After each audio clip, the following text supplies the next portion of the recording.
Hello and welcome to Telling the Tales, the podcast where we'll go through every single Telltale video game released during their existence. I'm Mitchell Farley Wolf, and I'm joined by my forever co-host of this somewhat cursed podcast we do, Hector Dustin Carnage.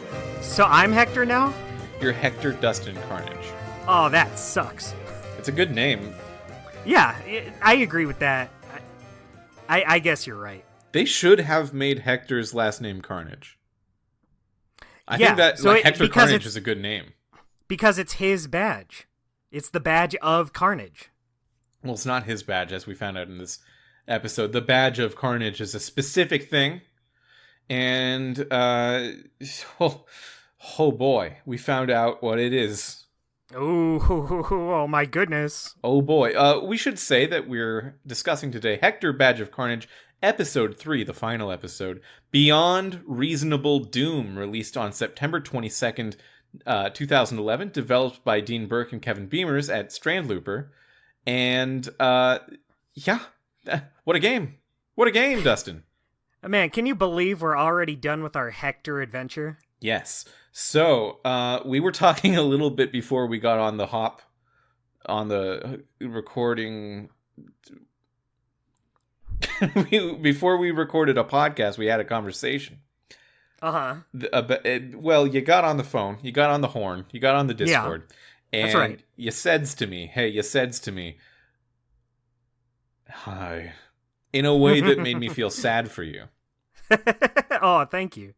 You see, I played the episode 3 or 4 days ago now, so like I felt the same way, but I lived. Yeah, you've gone through the stages of grief. I've eaten meals. I've taken a lover. I've looked at a cloud and cried at its brightness. You laughed, you learned, you loved. Yeah, you have done none of these things. You're but a baby in a post-Hector world. Yeah, I don't even know if the world will have me. Yeah, if I could use one word to describe Dustin Hector no, what was your name? Hector Dustin Carnage. Yeah, that was it. That was the one. It might be baby. Thanks, man. Yeah, you always know what to say. So, what'd you think? Not very good. Yeah, no, I agree. But I think the first episode is the worst one. Yeah. Then 3, which I didn't think it was like, god awful, the worst in the world, but it was just boring. By this point, I was just over. I'm just over Hector and his little world, his little Carnage world. his little disgusting England. Yeah, it's... I'm done with you. I'm done with you, Britain. You've been doing yourself no favors in giving us Hector. Although, I guess that's Ireland who did that. Yeah, try again. Try again next time. If you had given this, if I was your teacher and you handed in Hector Badge of Carnage, I would say, see me after class. I would say, this is a math class. You did not follow the assignment. You did not follow the assignment. I am impressed with your programming skills. We just need to focus them. Yeah, like all things considered, you made a video game. I'm going to tell your parents that you're not being challenged enough. Your attention is elsewhere in my classroom. Yeah. I completely agree, Dustin. It is in terms of quality, it's the middle, because I've been on record saying that the first episode of this game is, I think, my personal least favorite thing we've ever talked about on the show, and that the second episode is a huge step up in a lot of ways, both design and technical execution. This episode it was surprising to me, because while I had played through the game before, I kind of forgot the ins and outs of how every little thing worked. And the main thing I remembered was episode 1 was an iPhone game. Like, just exclusive to the iPhone. That's not an insult. It just was. That's all right. Why did you laugh? Yep. It was an iPhone game. That's my takeaway of Hector Badge of Carnage. I was in the middle of a sentence. You laughed before I finished. It was just funny. It was funny. Episode 1 was an iPhone game that was made exclusively for the iPhone by like 2 people, maybe 3 people at Strand Looper. And episodes 2 and 3 are largely that same team, but made for computer and maybe console. I don't think actually that's true. I think it was just computer. I don't think it ever went to consoles. Just computer, but like it got a PC and Mac and Linux port. Like it hit computers, and it was developed in the Telltale tool this time, and Telltale themselves helped execute on it. And in episode 2, like, I guess the question is, how much do you think Telltale really helped creatively? Because they didn't say anywhere that they did, but you can play episode 2 and make the assumption that they did pretty safely, I think. Episode 2 felt like a better adventure game. There was a lot more going on in terms of the puzzles. There was a lot more going on in terms of the locations. A bunch of new characters were added. The humor felt better written, even though that might have been the same writer just growing, but it did feel better. It wasn't like the funniest thing, it was still like in the realm of Hector Badge of Carnage, but it was better. It hit more often than in the first episode. Yeah, in the first episode, much of the humor is Hector going around, seeing someone trying their best in a difficult environment and calling them a slur. And a slur and smelly. Like half his dialogue is him saying how bad other people smell. Yeah, really elevating the word stink and smell into like word. Like, I came out of that thinking maybe I should never call someone smelly again, because it's as offensive rude as anything else you could call them. But in episode 2, they kind of did not do that as much. Maybe they just lost their focus, but I viewed it as an improvement. I did too, and I said last week I felt like a big part of it was giving Lambert more of a spotlight, and I just feel like the way his character is contrasts with the world in a way that works better for the humor. Yeah, but if that was because of the entrance of Telltale helping them make the game, I don't think that is seen in episode 3, which is weird. Yeah. Because it is as helped by Telltale as episode 2 was. Yeah, it felt like going through the motions in the Hector series. the well-established tropes, beloved tropes of the Hector franchise. Yeah, what was once a highly praised video game is now just resting on its laurels. Yeah. Yeah, we're really going back to the classics here. It is an improvement, like, in the adventure gaminess and also the writing on top of episode 1. But I think it's closer to 1 than 2. I think so too, and it's weird because I don't even think it's like that bad, but I was saying before this, I just think it's boring. I just thought episode 3 was a pretty boring walk through the park. That's not the word I wanted to go through. It just wasn't fun. It was hard to get through, I'll say. It was hard to get through, and I think the map, we never talk about the maps in these adventure games because, well, frankly, they're largely inconsequential. If you have a bunch of rooms with a bunch of stuff and characters in it, let's talk about the stuff, let's talk about the characters, let's talk about the interactions and the story. The rooms themselves, it's not an adventure game, it is an adventure game, it's not an action adventure game, it's not a platformer. The level design is important, but not as frequently seen as critical. And in this episode of this game, you go to what is called Clap Fest, and it's like a carnival, like a county fair, you could call it. Yeah.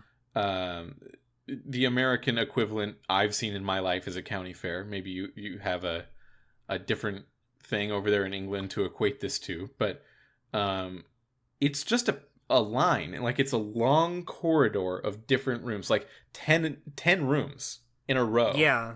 and you go back and forth like 20 times. And that's the episode.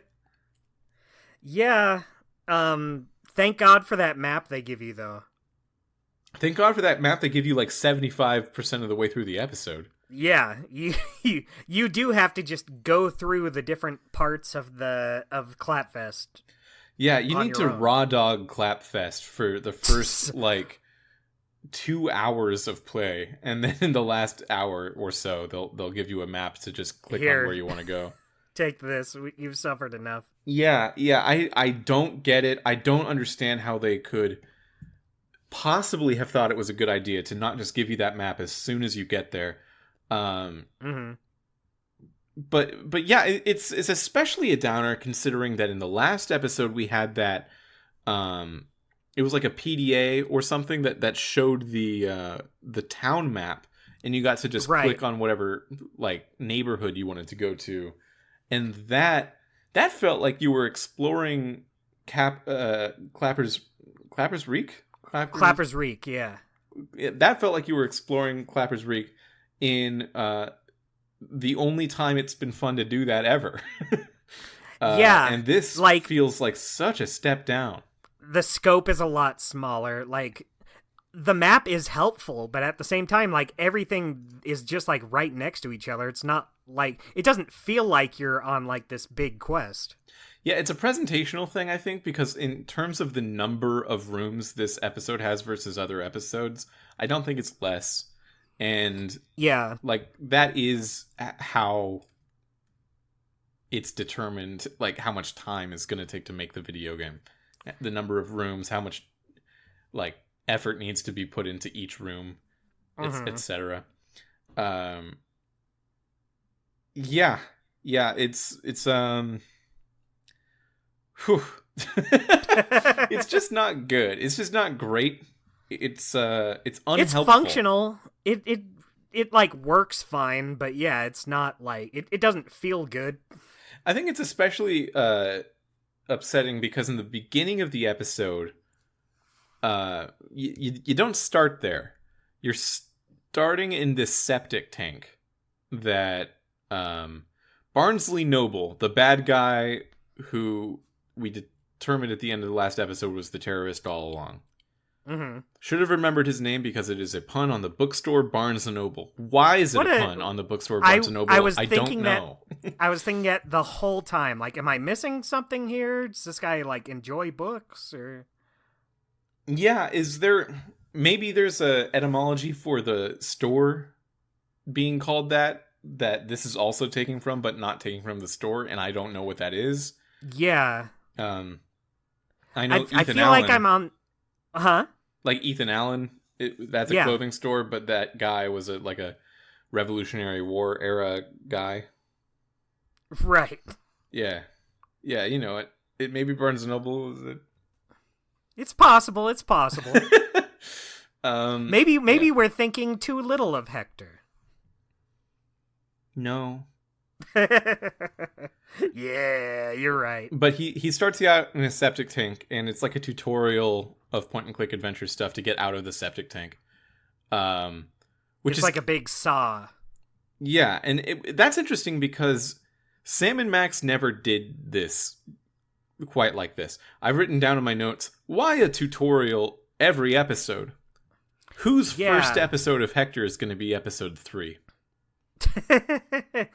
Yeah, someone's like, oh, this is going to be my first point-and-click game ever. I'll start with episode 3 of Hector Badge of Carnage.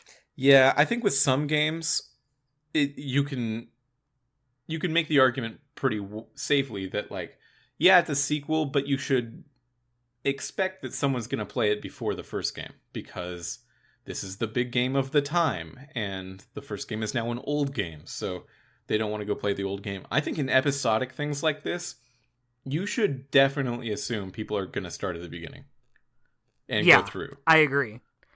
I cannot imagine not doing that. Yeah, it's a weird choice. Really isn't much. I don't have that much else to say about it other than what a weird choice they made. Yeah, I mean, in the Sam and Max games and other point-and-click adventures, they do have like a little puzzle at the beginning that prepares you for bigger puzzles later. It kind of gets you into it. Yeah, but it's much more about like getting in the mood and reminding yourself the controls than it is teaching you for the first time. Yeah. Okay, now you click on this, and then you do this. In a game that like it has a question mark in the bottom right hand side of the screen at all times. That if you click, it'll give you a hint. But if you do that, it'll say like, "What are you actually stupid? Are you the dumbest person I've ever met?" Even Lambert could have solved this by now. Maybe you should move in with your mom again because you suck. It's just like the most... That's pretty funny humor. Yeah, it's just the most like immature bashing of like, are you kidding me? You don't get my weirdly convoluted, nonsensical puzzle game logic? Like it's hating on you. And then also at the beginning of the episode is like, well, you definitely don't know how to play, so let me walk you through a sort of agonizing little tutorial sequence. Yeah, this M-rated game, a point-and-click made for adults to play, is like, well, you're obviously stupid, so here's how you play the game. Yeah. You stupid child. Yeah.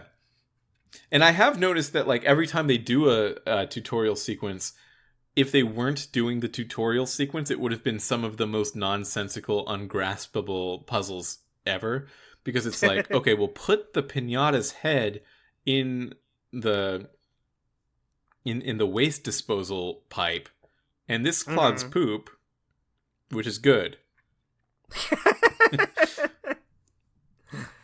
Man, Mitchell, you made me laugh more than this game ever did. I take that as a compliment, but it's like a light one. It's a low bar, but still, it should be appreciated. Yeah, so you get out of the septic tank, and then you're in this, like, farmland. And I will say, like, this setting of the farmland is actually a pretty strong little start. I agree. Yeah, I thought this part was fine. I've said in all three of these episodes, I think the background work for these games is pretty strong. Yeah. I like these nighttime shots at the barn. Yeah, this art style, like, for the characters and, like, main focus items, it's fine, but it's not really my thing. Right. But the backgrounds have been pretty solid because of...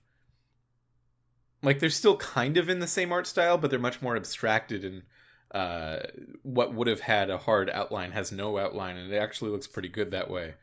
And I think I will say with the way the characters look and the way the backgrounds look, there is a nice contrast to them. Like, the backgrounds being like a more painted look makes the characters really stand out in a way that works. Yeah, especially if you're supposed to, like, buy into the idea that, like, this British town is just so old and abandoned and musty, dirty and grimy, and like diseased. Yeah, that kind of it does a good job of selling. Looks really good, but like that kind of Newgroundsy internet animation, sort of a send up of like the hard out. I always think back to like Dexter and Powerpuff Girls, but like rounder and softer than that. Of the main character animation. Yeah, mostly the outlines is what I'm connecting that to. Thick outlines, simple shapes. Yeah, like abstracted, simple shapes that build up to the look of like a human, rather than just are the shape of a human. Yeah. That stuff doesn't really do well to sell the idea of how dirty and musty and diseased this town is. But the backgrounds do. Yeah. So that's what we got to say for it, right? Like, the backgrounds are good is a pretty backhanded compliment, probably. I mean, I'll say I think this whole series artistically pretty good. Like, I don't like love the way the characters look, but I think they work fine. I think they're like pleasant enough. I don't look at them and go, ew. Yeah, I always thought the movement is good. Like, the animation is good. It's well executed animation, which makes sense because Trane Looper is an animation studio. Yeah, Dustin. Actually, let me jump back from this a bit. Let's take a break Okay. from this part of the podcast, and I'm gonna. Here's a game. Ooh, I like games, except for this one. We're gonna. Okay, you don't know what my game is yet, but that kind of attitude is gonna make you worse at it. Is my spoiler. We're gonna go back and forth, one after the other. Okay. Each of us have to say one nice thing about the Hector trilogy of episodes. It could be the whole game or this episode. Okay. And let's see if we can go back and forth with 5 each. Five nice things. 5 compliments each? Yeah. Okay. And to make this a little bit harder, let's not say the animation, because we've kind of described that as the best part before. Just specifically the animation, or like anything to do with how it looks? It can't be what we just talked about. It has to be new. Okay. I know it sounds hard, right? But it sounds impossible. Well, we'll see how far we can get, if not 5. But okay. five should be good. Like 5 from each of us, or just 5 total? 5 from each. Oh fuck! This was a game made by humans who put effort into it and had a vision. I can say that. Is that one of yours? It's my first thing. These people had a vision that was clearly like something they wanted to execute on, and got there. It does not feel compromised, even though the fact that it's only a couple people developing it. They have a game feel that exceeds their small development budget. Yeah, I can agree with that. I mean, with all the complaints I've had so far, I will say, like, all I can say is the tone and personality of this game is it's not for me, but I'm sure it lands better with other people. Is that yours? Does it count as one? Rephrase it as a little package, and then we can say it will count as one. Even though the humor of this game is not for me, it's not a rephrase, but okay. That's Okay, let me start over. Okay. The writing of these games will surely land with the audience they're aiming for. Okay. We saw on Steam that is undeniably true. Yeah. Okay. Both of ours were kind of like, oh, it's good for other people. So let me try to get something that I really like. Okay.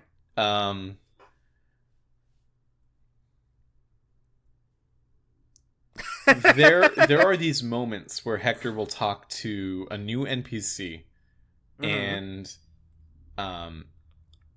it's not every NPC, it's not even half of them, but sometimes they'll surprise him, and he'll express this amount of respect for, like, oh wow, okay, you're doing something in the world, you're up to something. Like the clocksmith. The clocksmith is one. The butcher. The pregnant woman who sells cakes in this episode is one. Like, at first he's very dismissive of her, and then she's like, nah, I'm just running a business, and it's actually a pretty good idea.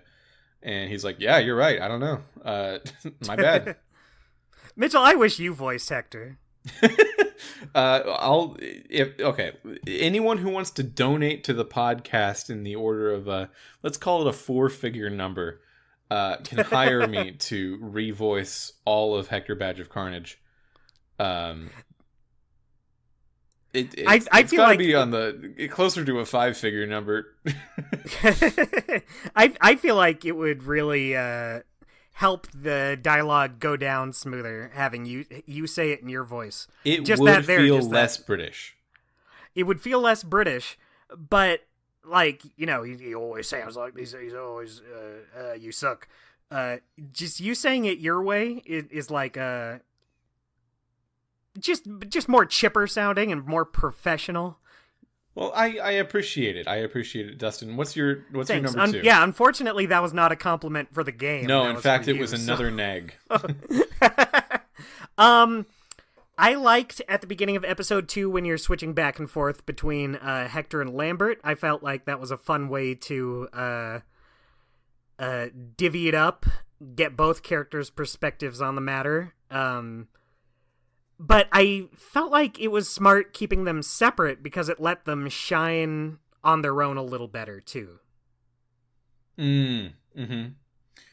Yeah, I agree with that. Like they have their own abilities that are not obviously spelled out, but do make sense in context. Like, there's a bit where you need to stop a fan by putting a rake in it that stops the fan blades, and Lambert's just too weak to do it, but Hector can do it, and that's never spelled out exactly without going into the hint system or whatever of like, oh, Hector can do like brutish things and Lambert can talk to people nicer or something like that, but it does work out that way.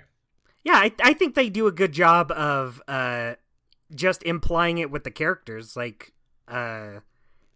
when you take control of Lambert, I didn't need the hint system to tell me, oh, Lambert's the polite one. Mm-hmm. Yeah. Yeah. It makes sense in universe. Okay, mine is my next one. This is my number 3, I think, right? Yeah. This is a very specific one. Okay. In this episode, there is a leprechaun character who is a leprechaun, actually. And Lambert has the spirit of a child, so when he finds the leprechaun, he can talk to it. But when Hector finds the leprechaun, it petrifies into the form of a tree stump. Right. That's just a creative little thing. Yeah. I like that as a little moment. Yeah. You know what? This game's all right. Game's all right. It's actually pretty good. Now that I think about it, it might be like near the top for me. Maybe let's not do 5, and let's call it 3, and this will be your last one if we want to jump out early. Okay, I have something very specific too. Okay. So you know how in the corner of the screen where you can switch between Hector and Lambert? Yeah. Like it's just a picture of each one's face, and you can click and switch between them. I posted it in our circles, and I just think the Lambert one is very funny. Yeah, yeah. The Lambert you just sent me it again as well. Yeah, just looking at it cracks me up. If I wasn't afraid of how it would mess up RSS feeds, I would use this image as this episode's image. Oh, that would be so good. Yeah. It just perfectly sums up my feelings playing the game. Just no life left in them. I've had problems with messing with the images, so I don't do it anymore. But for previous podcasts that I upload through the same service we upload these episodes, if I like changed the episode image for one, it could just stay that way, even though I change it back in the next episode for the next episode. And right. Yeah, so I don't touch it anymore. I'm afraid of it. That's okay. I'll let it slide. It's the thought that counts. Yeah, but I do like this image of Lambert a lot. Same. Yeah, and speaking of Lambert, just to throw one more thing out there, a bonus, because we don't have to go further. We did 3. That was what we always said the number was. Yeah, from the beginning. At the end of this episode, Lambert is mutated into a giant brutish Hulk-like Lambert, Mega Lambert. True. And it's kind of fun that happened. Yeah, I mean, I can honestly say I did not see it coming. I did not see it coming either. Yeah, there's a lot of like. The first episode is so grounded, and then in the second episode, you get just a little taste every now and again of like what's going on in the world of Hector. And then in the third episode, it's there's a leprechaun, and Lambert hulks out, and yeah, this is just getting silly now. It's pretty silly. Like that first episode, I felt like it was designed to be an earnest takedown of British culture by Irish people who don't like British culture. And now I don't really know what they're doing.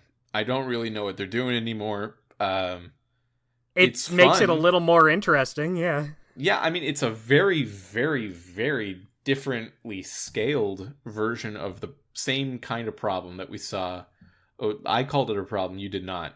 In Batman, between the two seasons of Batman, where right. yeah, they went from like all the grounded kind of Batman characters to all the sillier Batman villain characters in from season 1 to season 2.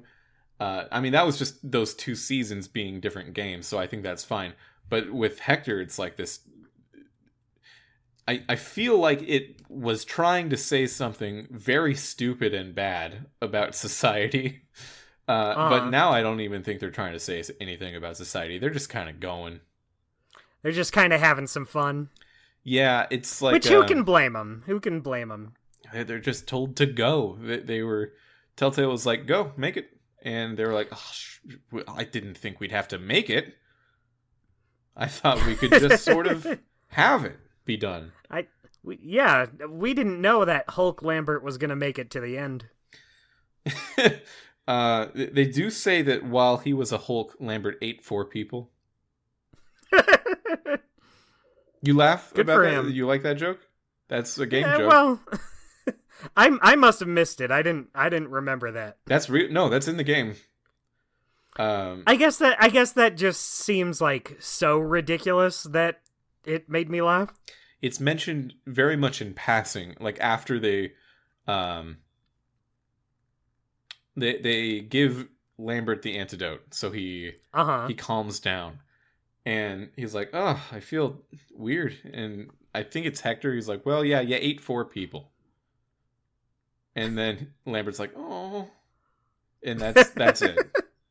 That's kind of funny. He's just like, "Oh." I mean, if you're told you ate 4 people, what are you gonna do? You can't change it. Yeah. Oh, something I'll say about this episode. This is not a compliment, by the way. Cool. So, right. You know the part where... this is jumping ahead a little, but you know the part where you have to get the antidote to save Lambert? Yes. I guess we've already been talking about Monster Lambert, but the part where you have to make... what's-his-face vomit up the antidote. Yeah, Barnsley Noble has... let's just talk about what caused him to be Mega Lambert real quick. Yeah. Because this is the whole...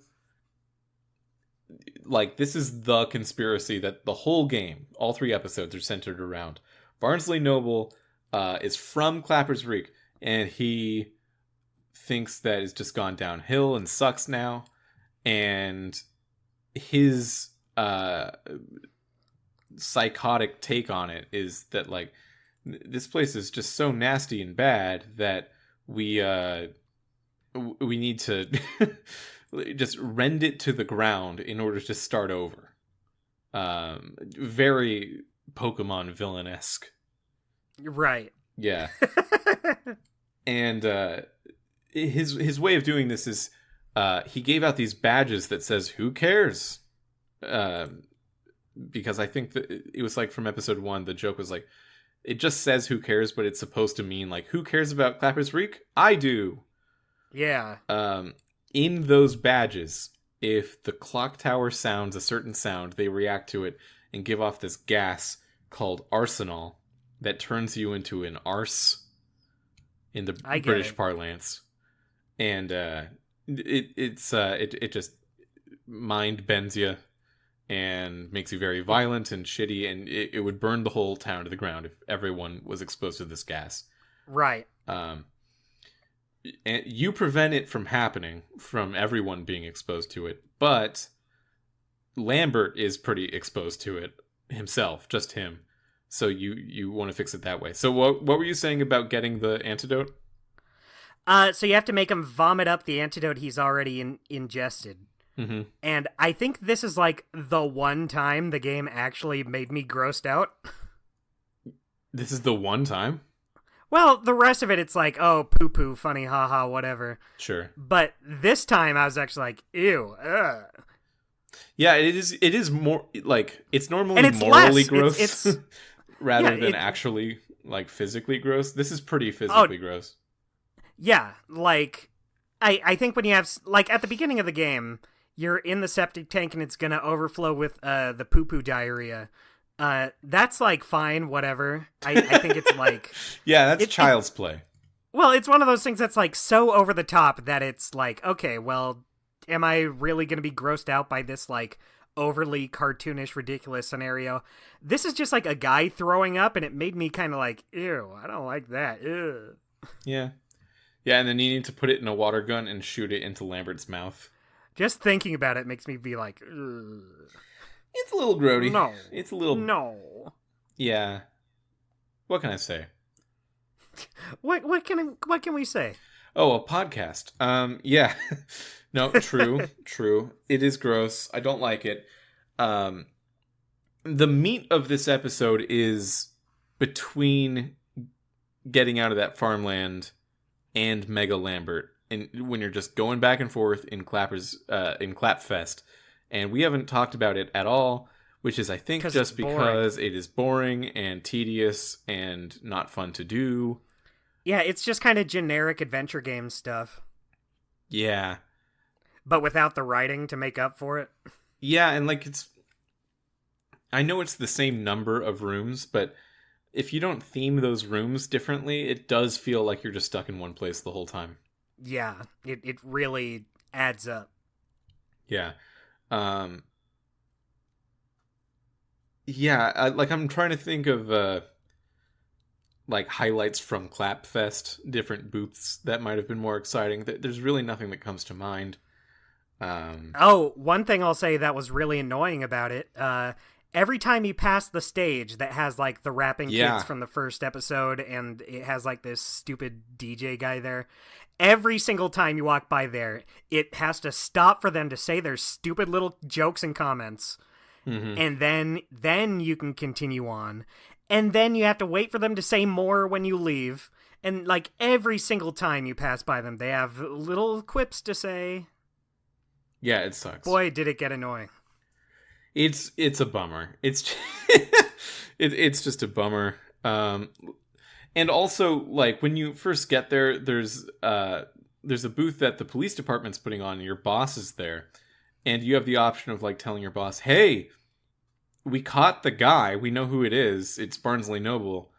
And your boss is like, I'm not even going to talk to you until you put on a uniform, because you're wearing, like, a hospital gown right now. And it's like, okay, man, like, I guess I feel like I'll do whatever you need me to, game. Yeah, I felt like before this, the police chief was like pretty. I mean, he hasn't been like a factor like at all, but up until now, he seemed pretty like reasonable, like pretty like Hector, he's the best of us. Yeah, that was if he was Bane, then I would be way more into it. Yeah, that was more of a Bane than a Hector. Thank you for joining me. I was born in Clappers Reek. You must put your pants on before I will communicate with you. Yeah, by the way, every episode, or I guess just the 2 episodes that are not the first episode, there is a last time on Hector thing that shows you what happened in the previous episode. And this episode, it really focused on, like, one of the, like, operations people with the police with brown hair that you never see, but this last time was like him just being kind of shitty, and it was showcasing all the times that guy undermined Hector or undermined the police effort or whatever. And so I was thinking the whole time, like, did I forget about this guy being part of the plot? Like, is he like the mole from the inside? No. Not really. No, he's not important. He's not relevant at all. Yeah, they really wanted to make it seem like they had one last twist for you in the last in the last time on Hector, but there is no last twist. You know the story already going into this last episode. Yeah, there's no more twists after this other than maybe Lambert become Big Monster. Yeah. I mean, that... I wouldn't say that's a twist, even. He had it within himself all along. Yeah, you know, the signs were all there from the beginning. Yeah, he looked Bruce Bannerish. You can really tell. I'm looking at that picture you sent. It's it might be the funniest thing to come out of this game. Yeah. You know what? I might have to change my Discord profile picture. Oh my god. It's really good. Yeah, anything else we want to talk about? Let's see. Let me check my notes. I mean, not really. It's just kind of a boring episode, but I guess I have a couple lines I wrote down that were a little funny. So there's one part where you're playing as Lambert at the farm, and he says, "Oh, what would Hector say if he was here? Probably something like, duh, nice work, poop man," or something. That's pretty good. Wow. It just like perfectly summed up the writing of the series. Nice work, poop man. Yeah, that's pretty good. I wish Hector did say that. Yeah, if he said nice work, poop man, I would say maybe Hector's not all bad. Oh, you have to enter Lambert in like a ugly contest? Yeah. What's it called? Like I wrote it down but can't find it. It was like a name, the Gurning contest. Gurning, yeah, I hadn't heard that word before. I don't know what that is. It looks like it's just making a dumb, ugly face. Yeah. Yeah. I guess that stupid DJ character, it seemed like they were trying to make a joke about how, like, oh, get it? The DJ is just like making fart noises at random for the funnies, and I'm just sitting here like, you have some balls, yeah, to say this. Yeah, I think I had a note here that I think I wrote down when Barnsley Noble was like he literally gives a slideshow explaining his plan. Mm-hmm. And they go through the fact that, like, in that first episode you need to repair the clock, not just because it's like a landmark or anything, but it's revealed that was important for the plot with the badges, because the clock is involved with that. And it's revealed that giving out all those badges that say "Who cares" was important all along. And like they're presenting it like, oh, and all this is how it all comes together, and they're just so up their own asses with this puzzle box backstory of like how it all comes together. It's not that clever, and it's not that clever, and I'm not wowed. You already lost my goodwill I didn't even have for you. Yeah, I mean, I agree with the game that the fact that there is a badge of Carnage, it's like, okay, I agree you did that, but I don't. It doesn't matter. We're on the same page that this is something you did. Yeah, it makes it sound like it's just sort of the name of a thing, but then it turns out it's more literal than that. I got it. I understand you did. Yeah. Yeah. Good for them.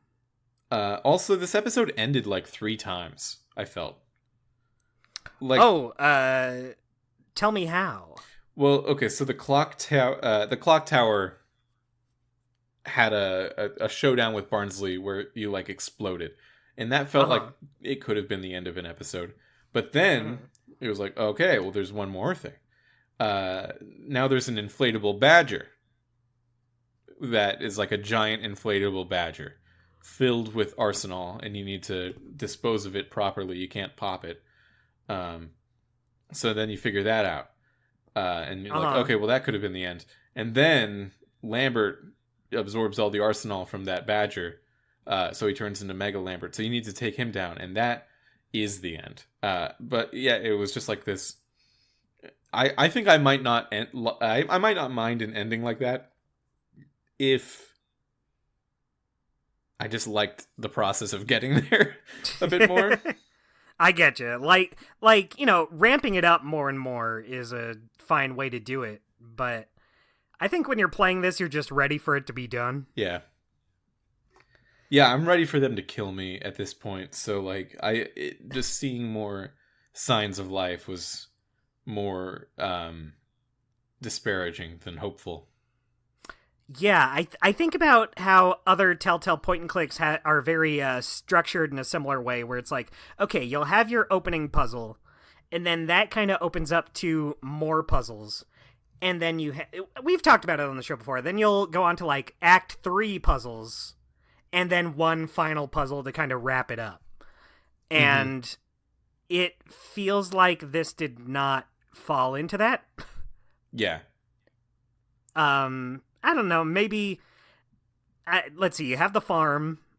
Let's say that's Act 1. You have the septic tank, which is like an intro. Then the farm, which is like an Act 1. Mm-hmm. Then all of Act 2 is getting through Clapfest until the clock tower. Yeah. And then the clock tower, and then the Badger, and then Mega Lambert is like a... Is that 3, 4, 5, or is that all like 3 stages of Act 3? I don't know. Something. It doesn't matter. It doesn't really. It never feels like all that is like towards one goal. Like with other games, you'll have like, oh, Act 3 of the game, you're trying to do this. That means you have to do this, this, and this. Yeah. Here it's more, oh, you do this, then you do this, then you do this, then you do this. Oh, I do have one more sort of positive note here in my notes. Ooh. The police department has a murderer who is like a bad, crazy serial killer guy. Right. He's all bound up like Hannibal Lecter. Yeah, he's got the face metal mask thing that they do, I guess. Right. Do they ever actually do that in real life? I don't know. But they do in media. So and they've like got him on a dolly, and they're wheeling him around, and they just put him under a sign that says "Meet a murderer," and he can't move, but you can kind of go up and like, oh look, there's a murderer here at this county fair. Would you look at that? I kind of don't think that's the worst idea. Like, I think it would sell tickets. Yeah, I mean, I guess people would be like, meet a murderer. What's all that about? There's always a demand for prisons to give their inmates like little jobs that they can make back some money or do something while serving the public good. Volunteered to be strapped down to this dolly for a day and just meet the public. Yeah. What about it? How do you feel about it? I probably wouldn't go. If you were a murderer? Yeah, if I was a murderer, I'd choose not to do it. I think I would do it. Yeah. Yeah, I guess I'm discounting... I'm just viewing it from what we saw. We probably did not see off-screen all the kids that threw shit at him and stuff. That would have been not good, I guess. Yeah, I mean, I would just also... If they had a thing saying, come meet a murderer, I just probably personally would not go meet a murderer. Oh, no, I would see him. I'd go down and, like, look upon him. Say hi. How's it going, man? And he'll say, I'm in jail. What do you think? He didn't murder me. That's true. I have nothing against him. Yeah, no, it's probably abuse. It's probably prisoner abuse to do this. Yeah, it's wheeling out like someone and saying, look and gaze and gawk and throw items at him. He sucks. Look at him. He sucks. He sucks. Do what you will with that. Yeah, I just thought it was a neat idea. They could do it more. They could try it more in real life. And if they do it and the flavor is shown to be abuse, then we know not to do it more. We can just choose not to do it. We can say, hey, you know what? We tried. We gave it an honest try, and it did not work out. Yeah, maybe we do it, and the flavor turns out to be like, this is valuable education for the community. Like, okay, all right. Yeah, this is awesome. Everyone's having a good time. Yeah, he's imprisoned in prison, or he's imprisoned on the dolly. Either way, you know, maybe that's how it is. Filthy Rich comes back in this episode. Filthy Rich does come back in this episode. A lot of the first episode characters come back a little bit in one way or another. Yeah, it had that flavor of, well, this is the big finale. We gotta have everyone come back for it. Yeah. All these lovable characters you remember so well. Yeah, Barnsley's back. The Clocksmith is back. Filthy Rich is back. The stupid rapping kids. And the stupid rapping kids are back. Yeah, a couple people from episode 2. Do they come back? I don't think they do, actually. I'm trying to think if there's any new characters from episode 2 that return in 3, and I don't think so. I don't think so either. Huh. Interesting. Yeah. Interesting. What a way to do. Yeah, what a way to do. Segments? Yeah, let's do. I'm done talking about Hector. You did sound like you were about to say one more thing. I already don't remember what it was. Okay, segments. Cool. Potent pickup. I wrote we're doing down that first. Pinata Head. I don't know. That's what I wrote down. Yeah, it's kind of similar to last week, where none of them really leave a super strong impression. You know what? In retrospect, there is one that made a bigger impression that I don't know why I didn't say this, but the golden envelope was kind of a fun puzzle. Oh, the guy, you have to count like how many beans are in the car? Yeah, you have to count how many beans are in a car, but you found out he doesn't know. He'll be told when he's given a golden envelope with a number inside it. So even though it's like thousands of beans in this car, you can put the number 1 in an envelope and then paint it gold and then give it to him. And you just guess it's 1 bean. And then he'll open the envelope. It's like, I guess it is 1 bean. It clearly isn't, but I guess it is. Yeah. Yeah, I guess that's my potent pickup. The golden envelope. Just because it led to a little funny haha. It was just it was an interesting puzzle in a desert. In a veritable desert of uninteresting puzzles. Yeah. My potent pickup is Lambert making the ugliest frick face, I wrote down. Was that an inventory item? I guess that's good. Yes, yeah, he is put in your inventory. It's just like any other time you have someone in your inventory, you can just use them for puzzles. And I mainly did it just because, well, what the hell else is there? Who cares? Yeah. Okay. Who's your weekly guy, Mitchell? Leprechaun. Leprechaun? That's a good one. Yeah, he's just a guy. Yeah, he's just kind of a magical man. Yeah, how about you? I put the farmer. Yeah, that's pretty good. There's a farmer who wants to fight for his cow that he already has. Yeah, he's like not mean. He's just pretty mild mannered, even temperatured. Yeah. But he still wants to fight you for his cow. And his idea of fighting is he will gently tap you, and he wins. Yeah, it's the against Hector anyway. Punches the softest wins cow fighting. Yeah, so Hector just socks him in the nose, and then he like barely like rubs his hand against Hector, and he declares himself the winner. So have you found out the joke here? The dairy farmer fighting like a dairy farmer. Yeah. Very funny. Yeah, it's a Monkey Island reference again. This is It took me a day after I finished the episode to think about it. Like, you need to punch really softly because in Monkey Island there's the joke, "You fight like a dairy farmer."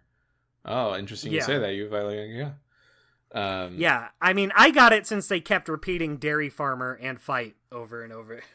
I was just not like getting like what is this?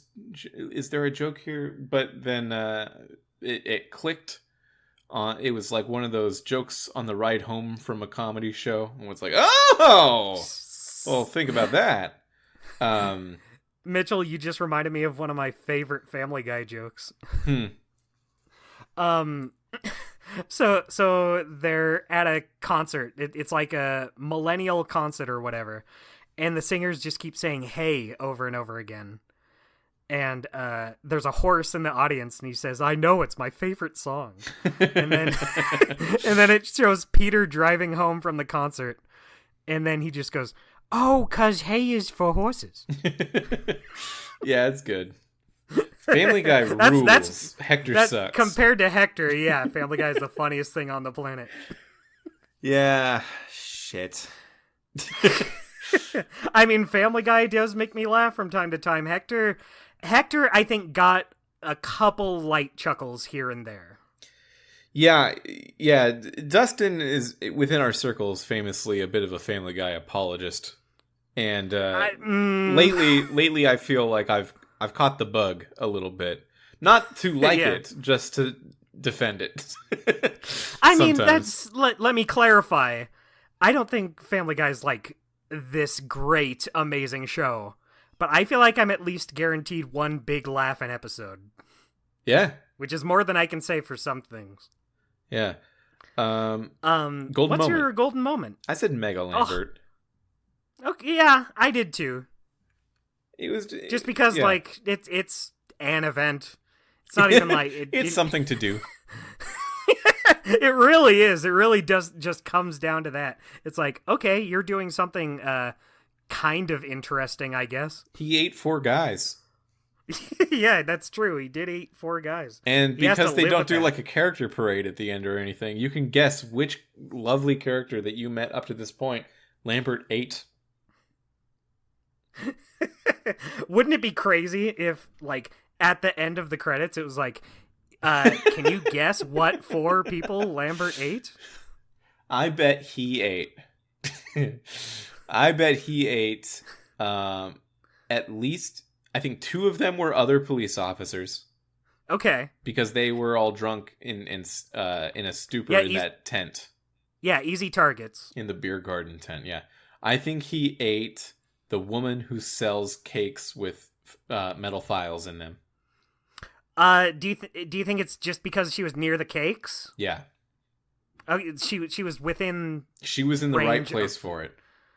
The right place at the wrong time. Yeah, very much the case. Okay. I think that's logical. Who's the last one? I think, knowing this game, his adopted son from last episode. He didn't show up. I was kind of half expecting him to be one of the kids getting their face painted, but he never showed up. Yeah, because he went home, and Lambert hasn't been able to go home yet. I thought you were gonna say because he got eaten. Well, yeah, he went home, and then he was like, "Why isn't my new dad coming home?" I better go check on him. So he went to Clapfest at exactly the wrong time, and got ate. Yeah, it happens. Yeah. I think that's true. I agree with all 4 of those. Like Saturn eating his son Zeus. Yeah, when is someone going to paint that? Yeah. Have you ever thought about that painting and how it's kind of like, it's kind of inaccurate? I try not to think about it at all. Because in the story, like, Saturn does eat Jupiter, his son. And also Neptune and Pluto, but he does not. I don't think it's true that he chews them up, because they the end of that story is they burst out of his skull, right? And that's how they can't do that if they're a chewed up paste, right? I get that. So I've always felt like cool imagery, but also. It didn't happen that. Anytime I look at that painting, I think of Cookie Monster. In explaining it to you just now, I realized that the idea that it actually happened a certain way is not true. So I should let it go. That's okay. Your secret's safe with me. Thanks. Oh, podcast. Yeah, that was the podcast. Did you have a golden moment that was different than Mega Lambert, or was that the one? No, that was mine too. Okay. I said, it was just something. Yeah, it was just something to do. Yeah, that was Hector Badge of Carnage, all 3 episodes of it. And with that was the second to last Telltale game that we're ever going to cover. You know what that means. We've got the last one coming up. Yeah. Yeah. So next week, next week, everyone, we're not taking a break. We're just going to go through it. We got five. We got 5 more episodes of this podcast. That's true. Yeah, we do have 5 We're in more the home episodes of this stretch. podcast. We are within. It's about a month, plus a couple days. So we're really closing in on it now. We are gonna finish it off with The Walking Dead, the final season, season 4. Episode 1 of that we will be talking about next week. So if you want to play along, and this feels like one of the ones you actually would want to play along for at home, go ahead and do that. However you may do, If you want. Yeah. I mean, you could also just not. We've designed the format of our show to work for either kind of person. Yeah, we're pretty good at this. And I think we can announce it if we haven't already said it. We might have already said it on the air, but if we haven't, the first episode of The Walking Dead Season 4, we will be talking about with Dustin's sister. Yeah, that's true. She and I have played through all of the other Walking Dead seasons together. We both love them. But she has been waiting for me to play it with, and I've been waiting for the end of this show to play it. So she's been a real trooper hanging in there. Yeah, I think it's actually pretty notable, Dustin, that you've been a longtime fan of Telltale's The Walking Dead, basically since the first season, right? Yeah. And you have just not played the last season. And I think you would have probably much sooner than this if left to your own devices. But you've been abstaining from it just because you knew we would eventually get to it on the show. And that was like 3 years ago.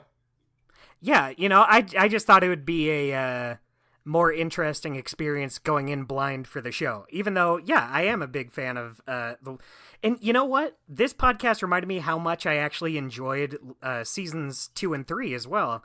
I feel like over time, I was kind of like, yeah, season 1 was good, but the other two were kind of, I don't really remember them that much. And then replaying them, I was like, oh no, I enjoy those too. Maybe not as much, but I think it's just a solid series overall. And I hear very good things about season 4, so really looking forward to it. Yeah, I hear that everyone usually says that season 1 is the best, but season 4 is a very strong entry in a lot of people's opinions, and did not get the time to shine because it was coming out at the same time as all that bad news about Telltale shutting down.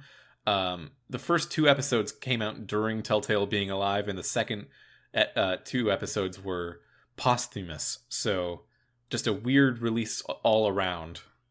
Yeah. I'm very excited to see what they do. I'm excited to just finish up Clementine's story and see what was the end of what has become probably my favorite Telltale franchise.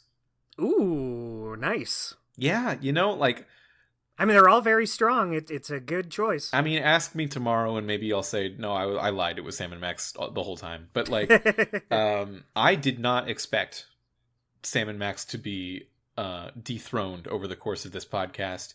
And it very fairly has been challenged. It's been given a real challenge with The Walking Dead. So I'm excited to see that. Yeah, same. Wrap up. Yeah, and we have... Oh, I guess we should also mention there was kind of Wolf Among Us 2 news recently. Yeah, the news that it's not dead yet. Yeah, Jeff Keighley from off of Jeff Keighley fame put out an X where he said, "Here are 4 screenshots from Telltale's The Walking Dead 2," and there were new screenshots, and people replying to that tweet. I mean, X said, like, oh, is this part of a new trailer, or is this like a new marketing campaign? Is there news to be seen? And he said no. Cool, man. It's just these 4 new screenshots. It is I think a gesture at the thing not being dead, but it would be nice to get news because I mean, it was supposed to come out in 2022. Yeah. It didn't, did it? It didn't by a lot. Yeah. Whoops. Yeah, it's Well, quite old news here's the now. thing. We also did not put out The Wolf Among Us season 2 in 2022, so Damn, that's such a good point. Um, I mean, I've put out a game since then. Yeah. Not trying to. That's not an actual comparison. They're very different situations. But if you want to get weird and technical with it, Dustin, I can say that I too can eat my Wheaties if forced at gunpoint. Wow, that's a good saying. Yeah, I'm saying it all the time. But news about Wolf Among Us 2 aside, we're planning on doing these 4 episodes of The Walking Dead, the final season, and then one last episode to wrap up what we've learned, to unpack our findings, because we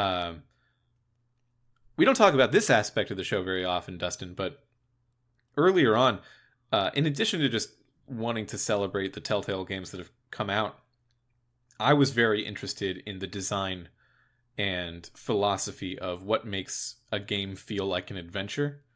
Mm-hmm. So I played like a whole bunch of LucasArts adventure games, a whole bunch of Sierra games, and I started to play some Telltale games, and I was like, maybe I should formalize this Telltale process, because there's so many more of them than everyone else that makes these games. Telltale just pumped them out. So we made the podcast in part because of that, and I think we have learned stuff. We've learned about adventure games. We sure have. What have we learned? You'll find out in 5 weeks. And until then, have a great summer. Have a great summer. 4 weeks. It's because the amount of time is actually between the events. It's 5 events, which would have 4 weeks. Okay.